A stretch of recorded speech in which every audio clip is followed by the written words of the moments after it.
Olá a todos, olá a todas. Estamos em uma condição que alguns definem efetivamente como guerra, e indubitavelmente estamos vivendo um momento um pouco particular. Estou atendendo alguns pacientes via Skype, todos nós nos organizamos como podíamos para continuarmos conectados por estes canais, e um deles me disse: Doutora, saí para fazer as compras e me parecia um apocalipse. O outro me disse: tem alguns dias que tudo mudou. As coisas mudaram assim muito depressa e me sinto estranho e desorientado. Um outro me fala: estou tomando esse momento como um momento de pausa. Estou tentando me relaxar, faço as leituras que antes não havia tempo de fazer, assisto os filmes que antes não conseguia.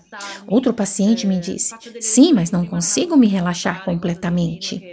Um outro me escreve e me conta: tenho medo e não consigo deixar de pensar naquilo que está acontecendo. Tudo isso me parece assim estranho, assim diferente daquilo que há poucas semanas era a minha normalidade. Em suma, diria que estamos todos envolvidos neste ponto, também com um sentido global de envolvimento. Alguma coisa existe que efetivamente nenhum de nós talvez poderia imaginar.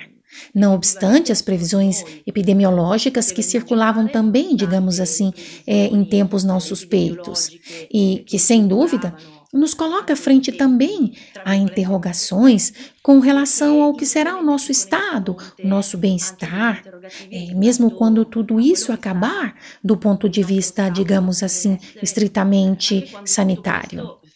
E então, me perguntei e pensei que me daria prazer e parecia que eu pudesse ser útil, compartilhando com vocês algumas reflexões. Naturalmente, neste momento, existe uma primeira emergência, que é aquela estritamente sanitária, virológica, mas sabemos bem que tudo o que existe em nosso sentir vem envolvido por aquilo que está acontecendo, que é, sem dúvida, neste momento, uma situação que tem um potencial, digamos, traumático. Eu que trabalho com a psique, que trabalho com trauma, sei perfeitamente que devemos examinar isso, que em realidade estão dizendo todas as autoridades do campo psicológico, psiquiátrico, no âmbito da medicina preventiva. Devemos nos confrontar também a curto, médio e longo prazo com as consequências que isso que estamos vivendo terá sobre nós, sobre o nosso modo de viver, sobre o nosso modo de nos sentirmos no mundo, sobre o nosso modo de nos relacionarmos. Então eu pensei que, além dos discursos do tipo mais intelectual e das informações de tipo científico, talvez neste momento podia ser útil também pensar nas mini-pílulas, justamente para a prevenção do trauma e promoção da saúde, que podem ser também um tipo de acompanhamento e uma forma de permanecer perto na distância. Estamos distantes fisicamente, mas podemos não estar distantes emocionalmente. E isso é, em realidade, um dos ingredientes fundamental na prevenção e também na reparação de um trauma. Por isso, então, fui verificar, como sempre, quais eram as bases científicas. Eu fiz uma pesquisa e verifiquei que alguns estudos deste tipo já tinham sido desenvolvidos depois das epidemias que talvez nos tocaram menos do ponto de vista da percepção social e mesmo do impacto que elas tiveram em nosso país, como a SARS, a suína, a ebola. E tem um estudo muito bom publicado, justamente sobre os impactos psicológicos que a quarentena tem sobre a esfera psicossocial do indivíduo, seja ela imposta, seja voluntária. E esses estudos, que recolhem diversas revisões dos dados relativos àquelas epidemias, nos dizem que os distúrbios pós-traumáticos provocados pelo estresse a curto, médio e longo prazo, que os estados depressivos, que os estados ansiosos e toda uma série de alterações da percepção de si e das relações sem dúvida, são um risco que devemos enfrentar neste momento. Então, visto que podemos aprender com a história, procuremos fazê-lo e comecemos agora a nos ocupar não somente de nós mesmos, do ponto de vista daquilo que pode ser a cautela e as precauções sanitárias, como também do ponto de vista do nosso mundo interior, do ponto de vista do que nós estamos efetivamente vivendo. Alguma reflexão sobre o que quer dizer o trauma neste momento? É bom que tenhamos. É bom que ter esse tipo de consciência, porque o primeiro passo para enfrentar uma situação traumática ou potencialmente traumatológica é manter antes de tudo a consciência. Em realidade, o que o trauma faz é provocar um curto-circuito, é desconectar aquela que é toda a nossa vida instintiva e aquelas que são as respostas fisiológicas do corpo e da inteligência inata do corpo ao perigo. Curto-circuito com relação à nossa capacidade de refletir, de dar um sentido, de achar um significado. Então é importante ter algumas informações. O que torna traumática uma situação? Estamos efetivamente vivendo um trauma, que deve ser entendido, digamos assim, como um trauma com um T maiúsculo.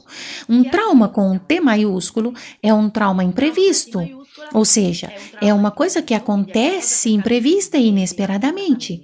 E, de fato, até há poucas semanas, não esperávamos que acontecesse algo desse gênero. Ou quando começamos a ter rumores, não estávamos preparados. Boa parte da população não viveu como talvez tenha acontecido aos nossos avós, outras situações de grande dramaticidade do ponto de vista também das informações e da percepção social da situação. Então, tem alguma coisa que chega ao ambiente e é inesperado, e tem características de ser também rápido, e portanto a veloz propagação acontece, não só do vírus, mas também das informações. Naturalmente, as duas coisas acontecem simultaneamente, estamos em um mundo totalmente ligado às mídias, e portanto, sempre existe o medo daquilo que é o agente patogênico, mas pode existir o medo do medo, e assim se cria naturalmente um círculo vicioso com relação ao trauma. Imprevisto, inesperado, rápido, veloz, e que naturalmente coloca em risco a segurança, coloca em risco a integridade, e o faz através de um elemento que é patogênico, que nos parece incontrolável, para a qual neste momento não existem ainda tratamentos específicos, vacinas específicas, e portanto temos justamente a percepção de uma coisa que chega, que pode ir em qualquer lugar, que naturalmente não para na alfândega e pode estar de qualquer forma, digamos assim, em qualquer lugar. Isso gera em nós, sem dúvida, uma percepção global, mas também fisiológica inegável de perigo. Além disso, evoca uma herança antiquíssima, porque nós somos certamente seres humanos dotados de uma alma, mas somos também dotados de um corpo. Temos um DNA da espécie, mas naturalmente temos uma herança de toda aquela que é a nossa história antiga, que vem do mundo animal. Portanto, a marca da ameaça do predador permanece registrada nas nossas histórias. É o que acontece, por exemplo, no bando de gazelas, quando uma só delas pressente a aproximação do predador. Se uma só tem medo, todas as outras imediatamente, por um fenômeno que poderemos definir como emaranhamento, começam a ter medo. E este é um mecanismo também de proteção, porque naturalmente faz com que todas se coloquem em fuga e se salvem. Mas no nosso caso, o medo faz com que seja velocíssima a sua propagação. E é um medo fundamentado, naturalmente, porque temos que enfrentar, obviamente, uma emergência.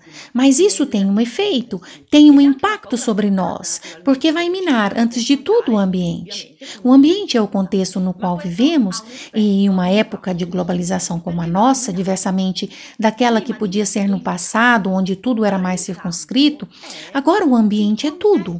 Então, quando existe uma pandemia, todo o ambiente em que me encontro se tornou inseguro. Existe a incerteza, existe a sensação de alguma coisa que não me garante mais a segurança e a estabilidade. E existe um outro impacto fortíssimo sobre nós, que são as medidas de precaução da quarentena. o fechamento dos estabelecimentos comerciais e do isolamento em casa.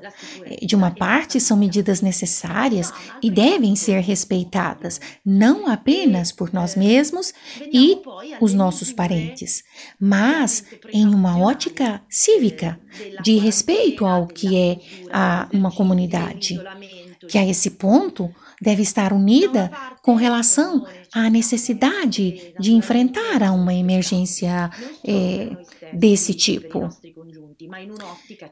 Quanto ao aspecto psicológico, essa situação corresponde àquilo que, do ponto de vista do cérebro mais antigo, isto é, do cérebro animal, é a situação de imobilidade de um animal que não pode fugir e não pode nem mesmo atacar.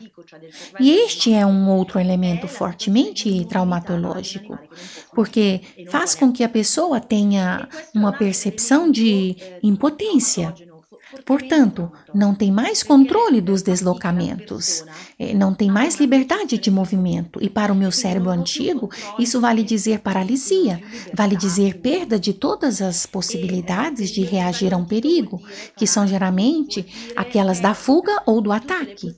E nós bem sabemos, psiquiatras e psicoterapeutas, que isso é justamente um dos elementos de trauma mais fortes, porque até que seja possível responder a um acontecimento, embora estressante, e relaxar a resposta, que é como uma onda, temos a ativação e essa ativação segue relaxada através da fuga ou através do ataque, completando as ações que me distanciam de qualquer forma de onde me encontro. E, em realidade, o estresse não é fonte de grande dano, porque é como uma trajetória que sobe e que desce. E assim como pode subir, pode também depois descer. E neste caso, a percepção que podemos ter dessa situação é aquela ao contrário, ou seja, de não poder dar seguimento completamente a esta onda de subida e de descida da ativação. E então as pessoas me escrevem dizendo que estão constantemente alertas, que vivem uma sensação de angústia ou de desorientação e, portanto, estão em uma constante ativação. E elas não conseguem se relaxar. E não conseguem se relaxar também porque as vias de desbloqueio que poderiam ser a ideia de poder se deslocar e de, portanto, poderem ter uma ação que se autodetermine, estão neste momento ou completamente bloqueadas ou seguramente reduzidas. Então, existe uma série de dicas e de estratégias que podemos colocar em prática. E o sentido dessas mini pílulas, que de uma em uma vocês vão encontrar e que as colocaremos online, disponíveis a todos, é justamente para se ter à disposição os instrumentos para enfrentar, do ponto de vista, digamos, psicológico e também aquele que é um momento efetivamente traumatológico. E a partir desse vídeo, que é uma apresentação, desejo que eu já lhes tenha esclarecido a razão do que vocês estão sentindo. Talvez não a todos, mas a alguns que a propósito me escreveram e certamente outros, imagino que estarão assim, ou seja, se sentindo nessa condição que está ligada justamente à conotação deste momento. E é importante que vocês saibam disso antes de tudo, porque sabê-lo faz com que vocês comecem a separar aquela que é a experiência de vocês do significado que vocês dão à experiência. Isso que vocês estão vivendo tem um sentido porque está mexendo com as matrizes arcaicas do corpo de vocês, do seu cérebro, e, portanto, comecem a olhar para ele, comecem a colocar essa distância. O primeiro passo é observar e compreender. A seguir, nos próximos vídeos, muitas pequenas estratégias e dicas para enfrentar esta situação, que é também a oportunidade de nos falarmos à distância para nos mantermos conectados, para estarmos, portanto, juntos, mesmo que fisicamente distantes. Então, eu espero vocês para os próximos vídeos. Tchau a todos e tchau a todas.